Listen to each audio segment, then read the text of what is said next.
Hello children, welcome to असा education. आज हम करेंगे गुजरात बोर्ड की 12वीं क्लास की हिंदी की किताब का पहला चैप्टर कृष्ण भक्ति। इसका हम करेंगे अर्थ। तो आइए देखते हैं इस चैप्टर में क्या बताया गया है। पहले हम जानते हैं मीराबाई के बारे में कि मीराबाई कौन थी।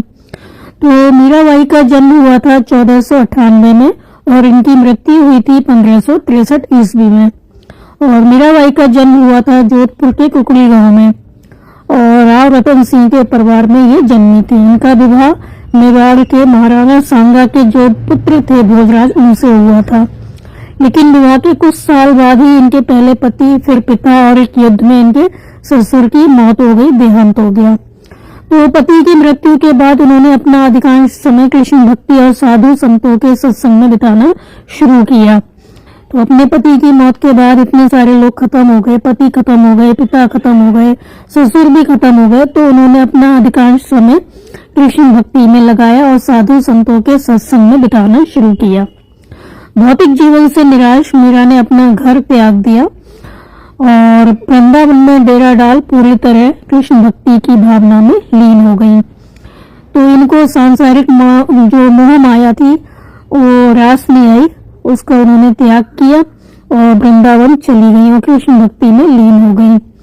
और जीवन के उत्तरार्ध में द्वारका में ही इनका स्वर्गवास हुआ। तो इनकी मृत्यु हुई द्वारका में और इनका जन्म हुआ था जोधपुर के कुकड़ी गांव में। इनके पिता का नाम था रत्न सिंह राठौर।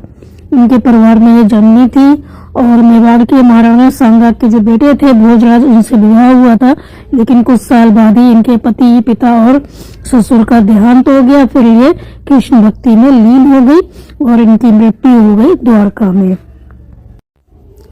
तो मीरा की भक्ति मूलतः माधुर्य भाव की भक्ति है और उनके पदों में कहीं कहीं दास्य दैन भाव भी दिखाई देता है।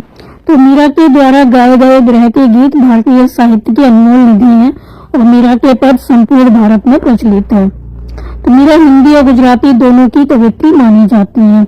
उनके पदों की भाषा में राजस्थानी, ब्रज और गुजराती का मिश्रण पाया जाता है। और संत रैदास की शिष्या मीरा की कुल 7-8 कृतियां ही उपलब्ध हैं। ये संत रैदास की शिष्या थी और इनकी कुल मिला के 7-8 रचनाएं ही सामने आई हैं, उपलब्ध हैं। तो इनकी रचनाएं जो हैं मीरा पदावली के नाम से उपलब्ध हैं। जो यहाँ पर प्रथम पद है उसमें कृष्ण के वियोग से तड़पती मीरा के मनोभावों का चित्रण किया गया है। इसमें बताया गया है कि कृष्ण के वियोग में वो कितनी परेशान है। कृष्ण के बिना मीरा को कुछ भी अच्छा नहीं लगता और कृष्ण का दर्शन पाने के लिए मीरा बहुत अधिक व्याकुल है। उनके दर्शन न होने पर वो बहुत दुखी है। तो आइए देखते हैं कि मीरा का जो ये पद है उसमें क्या बताया गया है। पहले पद का हम करते हैं अब अर्थ, इसकी व्याख्या। पहला पद है हरि बिन कच्छ न सुहावई, परम स्नेही राम की नीति ओलड़ी आवई। राम हमारे हम हैं राम के, हरि बिन कच्छ न सुहावई। आवर कह गए अजय न आए, जोड़ा अति कुलावई। तुम दर्शन की आस रमैया, कब हरि दरस दिलावई। चरण कहल को लगने लगी नित, बिन दर्शन दुख पावई। मीरा को प्रभु दर्शन दीजो, आनंद बड़ियों में जावई। तो पहले हम लिखेंगे इसका प्रसंग और संदर्भ। तो ये प्रस्तुत पंक्तियां जो है वो मीराबाई जी के द्वारा लिखी गई हैं। इसमें विरह भाव, अनन्य भक्ति और ईश्वर के साक्षात दर्शन की तीव्र तड़प व्यक्त की गई है। इसमें बताया गया है कि जो मीराबाई है वो किस तरह से कृष्ण के न मिलने पर परेशान है। तो मीराबाई कृष्ण की अनन्य भक्ति, उन्होंने सांसारिक सुख सुविधाओं, लोक लाज और सामाजिक बंधनों को त्याग कर अपना संपूर्ण जीवन प्रभु भक्ति में अर्पित कर दिया। तो इस पद में मीराबाई भगवान के विरह में व्याकुल हृदय की पीड़ा और उनके दर्शन की उत्कट लालसा व्यक्त कर रही है। तो इस पद में वो बता रही है कि भगवान के बिना उनका मन कितना उदास है और वो कितने अधिक लालायित है भगवान से मिलने के लिए। हरि बिन कुछ भी सुहावई। तो इसमें जो मीराबाई है वो क्या कहती है, भगवान के बिना, हरि बिन भगवान। तो मीराबाई कहती है कि भगवान के बिना, हरि के बिना संसार की कोई भी वस्तु अच्छी नहीं लगती, कुछ भी नहीं सुहाता। तो मीराबाई कहती है कि भगवान कृष्ण के बिना संसार की कोई भी वस्तु, कोई भी सुख अच्छा नहीं लगता। परम स्नेही राम की नीति ओलरू आवई। तो परम स्नेही राम की नीति, तो प्रभु राम कैसे हैं? अत्यंत प्रेमी है, स्नेही है, बहुत प्यारे हैं, पर उनकी नीति कैसी है? ओलरू आवई, उनकी नीति जो है वो समझ से परे है, अनुकूल नहीं लगती है। वे भक्तों को ब्रह में रखकर प्रेम की परीक्षा लेते हैं। तो राम हमारे, हम है राम के, हरि बिन कछुन सुहावई। तो यहाँ पे राम किसके लिए कहा गया है? कृष्ण भगवान के लिए। तो भक्त और भगवान का अटूट संबंध बताया गया है। तो मीराबाई कहती है कि राम हमारे हैं और हम राम के हैं, फिर भी उनके बिना जीवन सूना है, उनके बिना कुछ अच्छा नहीं लगता। आवड़ कह गए अजय न आए। भगवान राम आने का वचन देके गए थे, लेकिन वो अभी तक नहीं आए। जोड़ा अति उकलावई। तो हमारा जो जी है, मतलब हमारा हृदय है, मन है, बहुत अधिक व्याकुल हो उठा है। अति उकलावई, बहुत व्याकुल हो गया है। तो मीराबाई कहती है कि भगवान के बिना संसार की कोई भी वस्तु, कोई भी सुख उन्हें अच्छा नहीं लगता। प्रभु राम अत्यंत प्रेमी है हालांकि, लेकिन उनकी जो नीति है, लीला है, व्यवहार है, वो समझ से परे है, अनुकूल नहीं लगता। वे भक्तों को ब्रह में रखकर प्रेम की परीक्षा लेते हैं। भक्त और भगवान का अटूट संबंध यहाँ बताया गया है। तो मीराबाई कहती है कि राम हमारे हैं, हम राम के हैं, फिर भी उनके बिना जीवन सूना है, उनके बिना कुछ अच्छा नहीं लगता है। तो राम हमारे, हम है राम के, हम राम के हैं, राम हमारे हैं, और वो हमें दर्शन नहीं दे रहे, तो उनके बिना हमें कुछ भी अच्छा नहीं लगता। प्रभु आने का वचन देकर गए थे, लेकिन अभी तक नहीं आए। इस प्रतीक्षा में हृदय अत्यंत व्याकुल हो उठा है। आगे मीराबाई कहती हैं, तुम दर्शन की आस रमैया, कब हरि दरस दिलावी। तो हे रमैया, हे कृष्ण भगवान, मुझे केवल आपके दर्शन की आशा है, आशा है। कब आप अपने दर्शन देकर दरस दिलावे, कब हरि दरस दिलावे, आप कब दर्शन देंगे और मेरे जो दुख दर्द है उनको हरेंगे। तो तुम दर्शन की आस रमैया, कब हरि दरस दिलावे। तो वो मीराबाई कहती हैं कि तुम्हारे दर्शन की मुझे आस है, आशा है कि आप मुझे दर्शन देंगे, तो आप कब आएंगे मुझे दर्शन देने के लिए। चरण कमल की लगने लगी नित, तुम दर्शन दुख पावे। तो वो आगे क्या कहती है, प्रभु के कमल जैसे चरणों में मन लगा हुआ है। चरण कमल की, चरण कैसे कमल के समान, तो प्रभु के कमल जैसे चरणों में लगने लगी नित, उनकी लगन लगी हुई है, उनका मन लगा हुआ है। बिन दर्शन दुख पावे, परंतु दर्शन न होने से वो निरंतर दुख पा रही है, उनको निरंतर दुख मिलता है। मीरा को प्रभु दर्शन दीजिए, आनंद बढ़ो न जावे। तो मीरा प्रभु के सामने क्या करती हैं, विनती करती हैं, प्रभु से प्रार्थना करती हैं। मीराबाई प्रभु से विनती करती हैं कि मुझे अपने दर्शन दीजिए। दर्शन का आनंद इतना अपार होगा, वो कल्पना भी नहीं कर सकती, इसको वो शब्दों में बयान नहीं कर सकती। आनंद बढ़ो न जावे, तो जो आनंद प्राप्त होगा उनके दर्शन का, उसका वर्णन भी नहीं किया जा सकता। तो यहाँ पे क्या कहा गया, हे रमैया, हे कृष्ण भगवान, मुझे केवल आपके दर्शन की आशा है, कब आप अपने दर्शन देकर मेरे दुख दर्द को हर लेंगे। प्रभु के चरण कमल जो है उनमें ही मेरा मन लगा हुआ है, परंतु दर्शन न होने से निरंतर दुख मिलता है। मीराबाई प्रभु से विनती करती है कि मुझे अपने दर्शन दीजिए। दर्शन का आनंद इतना अपार होगा कि उसका वर्णन शब्दों में नहीं किया जा सकता। तो इस पद का भावार्थ यही है कि यह पद अनन्य प्रेम, भय वेदना और ईश्वर साक्षात्कार की तीव्र आकांक्षा का सुंदर उदाहरण है। मतलब यहाँ पे मीराबाई का जो प्रेम है, उनकी जो भय वेदना है, मतलब वो भगवान के बिना कितना दुखी है, और ईश्वर को पाने की कितनी तीव्र इच्छा है उनकी, वही यहाँ पे दिखाया गया है। तो मीराबाई के अनुसार ईश्वर के बिना जीवन निष्प्राण है, मतलब भगवान के बिना उनका जीवन ऐसा है जैसे कि उनके प्राण निकल गए हों, और उनका दर्शन ही परम आनंद का स्रोत है। जब उनके दर्शन हो जाएंगे तभी उन्हें आनंद की प्राप्ति होगी। तो इस पद में मीराबाई का बहुत अधिक प्रेम, उनकी भय वेदना, मतलब जो भगवान नहीं मिले हैं उससे वो कितनी दुखी है, और ईश्वर को पाने की उनके अंदर की जो तीव्र आकांक्षा, इच्छा है, वो व्यक्त की गई है। और मीराबाई के अनुसार ईश्वर के बिना जीवन कैसा है, निष्प्राण है, और उनका दर्शन पाकर ही वो आनंद को प्राप्त कर सकती है। तो उनका जो दर्शन है वही परम आनंद का स्रोत है। तो इस पद में राम शब्द का प्रयोग अयोध्या के राजा राम के लिए नहीं किया गया है, बल्कि भगवान श्री कृष्ण के लिए किया गया है। अब हम देखते हैं इसकी साहित्यिक विशेषताएं। तो भक्ति रस की प्रधानता। तो इस पद में श्रृंगार रस का बृहपक्ष और भक्ति रस का अत्यंत मार्मिक चित्रण है।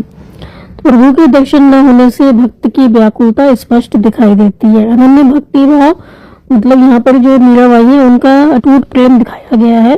तो उनके लिए प्रभु की सर्वस्व है, सब कुछ क्या है, प्रभु ही है, भगवान ही है। तो राम हमारे हम है राम के इस पंक्ति में भक्त भगवान के आत्मीय अटूट संबंध को दर्शाती है। तो ये पंक्ति जो है भक्त जो मीराबाई है उनके आत्मीय अटूट संबंध को दर्शा रही है कि उनको कितना अटूट विश्वास है कि वो भगवान की है, भगवान उनके हैं। ईश्वर के लिए राम शब्द का प्रयोग, तो यहाँ राम किसी ऐतिहासिक पात्र के लिए नहीं बल्कि परमात्मा मतलब कृष्ण के लिए प्रयुक्त हुआ है, जो संत परंपरा की विशेषता है। गृह वेदना की तीव्र अभिव्यक्ति है, मतलब जो मीराबाई है भगवान से मिल नहीं पा रही तो उनको कितनी अधिक पीड़ा है, दर्द है। तो प्रभु के आने का वचन देकर भी न आने से उत्पन्न पीड़ा जीवा अति उकुलावी में सजीव उठती है। मतलब उनका कहना है कि उनका जी बहुत अधिक उनका जी जो है बहुत अधिक व्याकुल है, बेचैन है, मतलब उनका हृदय बहुत व्याकुल है प्रभु के न आने से। भाषा कैसी है, सरल और मधुर है। तो पद की भाषा ब्रज भाषा मिश्रित राजस्थानी है, जो सहज भावपूर्ण और गे है, मतलब इसको हम गा सकते हैं, बहुत ही सहज है, इनकी भाषा समझ में आ जाती है और भावना से भाव से पूर्ण है। आपका अगला पद है होरी खेलत है गिरधारी, मुरली चंग बजत डफ न्यारी, संग जुवती ब्रज नारी, चंदन केसर छिड़कत मोहन अपने हाथ बिहारे, भरी भरी मुठी गुलाल लाल चहूँ देत सबन पे डारी, छैल छबीले नवल काना संग श्यामा प्राण प्यारी, गावत चार धमार राग तह दे दे करतारी, फागजू खेलत रसिक सांभरी, बाढ़े हो रज ब्रज भारी, मीरा के प्रभु गिरधर नागर मोहन लाल बिहारी। तो पहले हम लिखेंगे इसका प्रसंग और संदर्भ। प्रस्तुत पंक्तियाँ या प्रस्तुत पद भक्त कवयित्री मीराबाई द्वारा रचित है। यह पद गुजरात बोर्ड के पाठ्यक्रम में सम्मिलित कृष्ण भक्ति नामक पाठ से लिया गया है। इस पद में मीराबाई ने ब्रजभूमि में श्री कृष्ण की होली लीला का अत्यंत सजीव और रसपूर्ण चित्रण किया है। कवयित्री श्री कृष्ण को गिरधारी मोहन बिहारी रूप में प्रस्तुत करती हैं और राधा तथा गोपियों के साथ होली के आनंद का वर्णन करती हैं। तो यह पद सगुण भक्ति, माधुर्य रस और लीलात्मक भक्ति का सुंदर उदाहरण है। अब हम देखते हैं इसका अर्थ। तो होरी खेलत हैं गिरधारी, यहाँ पे क्या कहा गया है, गिरिराज पर्वत को धारण करने वाले, गिरधारी मतलब जो गिरिराज पर्वत है उसको धारण करने वाले होली खेलत हैं, मतलब श्री कृष्ण होली खेल रहे हैं। तो यहाँ गिरधारी शब्द से कृष्ण की दिव्यता और लीला पुरुषोत्तम रूप प्रकट होता है। तो उनकी कितनी दिव्यता है, वो कितने दिव्य हैं कि वो पर्वत को भी अपनी उंगली पर उठा सकते हैं, ये बात यहाँ पर समझाई गई है। तो होरी खेलत हैं गिरधारी, तो गिरधारी पर्वत को धारण करने वाले गिरधर जो हैं वो कृष्ण भगवान होली खेल रहे हैं। मुरली चंग बजत डफ न्यारी संग जुवती ब्रज नारी, तो मुरली बांसुरी चंग और डफ जैसे वाद्य बज रहे हैं, ये सारे वाद्यों के नाम हैं। और उनके साथ क्या होता है, ब्रज की सुंदर युवतियाँ गोपियाँ जो संग जुवती ब्रज नारी, जो ब्रज की नारियाँ हैं, ब्रज की सुंदर युवतियाँ हैं, गोपियाँ हैं, वहाँ पर उपस्थित हैं। तो यह पंक्ति ब्रज की सामूहिक आनंदमयी होली का चित्र खींचती है। तो क्या कहा गया यहाँ तक, गिरिराज पर्वत को धारण करने वाले श्री कृष्ण होली खेल रहे हैं और मुरली चंग और ढफ जैसे वाद्य बज रहे हैं और उनके साथ ब्रज की सुंदर युवतियाँ मतलब गोपियाँ हैं। फिर आगे क्या कहा गया, चंदन केसर छिड़कत मोहन अपने हाथ बिहारी, तो मोहन स्वयं अपने हाथों से चंदन और केसर का रंग छिड़क रहे हैं। तो कृष्ण यहाँ नटखट प्रेमिल और स्नेहपूर्ण रूप में हैं। फिर है भरी भरी मुट्ठी गुलाल लाल चहूँ देत सबन पे डाले। वे मुट्ठी भर भर कर क्या कर रहे हैं, लाल गुलाल चारों ओर सब पर डाल रहे हैं। तो यह कृष्ण के उत्साहपूर्ण और बाल सुलभ चंचलता को दिखाता है कि श्री कृष्ण भगवान कितने चंचल थे, किस तरह से वो होली खेल रहे हैं। तो मोहन स्वयं अपने हाथों से चंदन और केसर का रंग छिड़क रहे हैं और वे मुट्ठी भर भर कर लाल गुलाल चारों ओर सब पर डाल रहे हैं। छैल छबीले नवल कहना संग श्यामा प्राण प्यारे। तो सुंदर युवा आकर्षक कृष्ण के साथ उनकी प्राण प्रिया श्यामा मतलब राधा हैं। यहाँ राधा कृष्ण का माधुर्य भाव अत्यंत कोमल रूप में व्यक्त किया गया है। तो गावत चार धमार राग तह दे दे कर करतारी। तो वहाँ चारों ओर धमार राग गाया जा रहा है और करताल बजाए जा रहे हैं। धमार राग विशेष रूप से होली से जुड़ा शास्त्रीय राग है, होली पर गाया जाता है ये। तो सुंदर युवा आकर्षक कृष्ण के साथ उनकी प्राण प्रिय राधा हैं और वहाँ चारों ओर धमार राग गाया जा रहा है, तह दे दे कर कल करतारी और करताल वहाँ पे बजाए जा रहे हैं।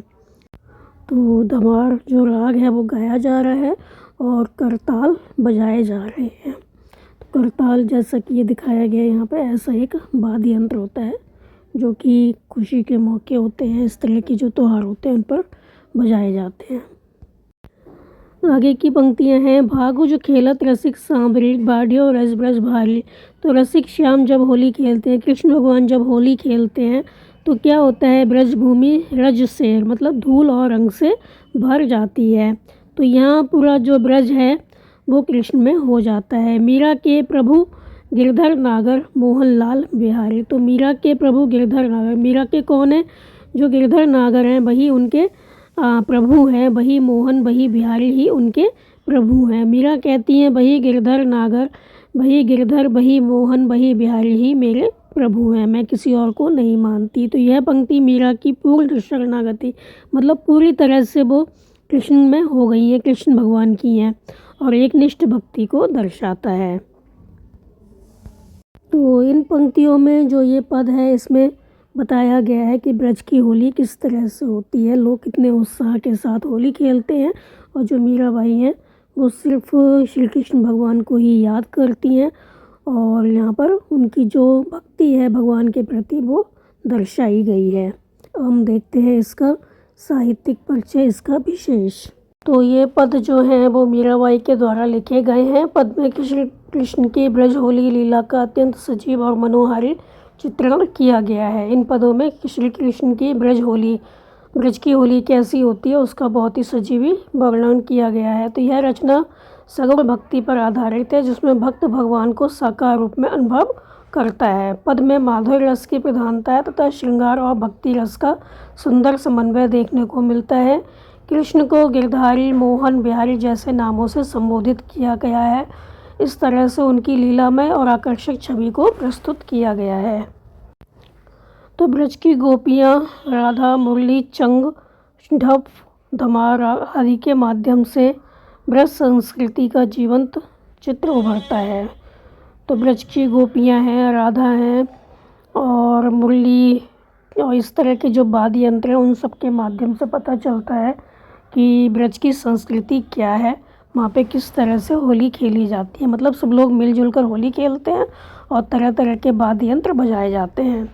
भाषा ब्रज भाषा मिश्रित सरल पदावली है, मतलब ब्रज भाषा मिश्रित यहाँ पर जो भाषा है वो सरल है जो भावों को सहज और प्रभावशाली बनाती है।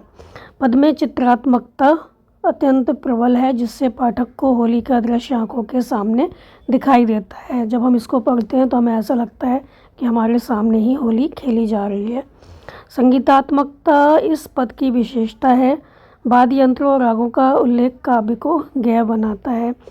तो इस तरह से यहाँ पर जो वाद्य यंत्र हैं उनको बताया गया है किस तरह से वाद्य यंत्र बजाए जा रहे हैं वहाँ पे।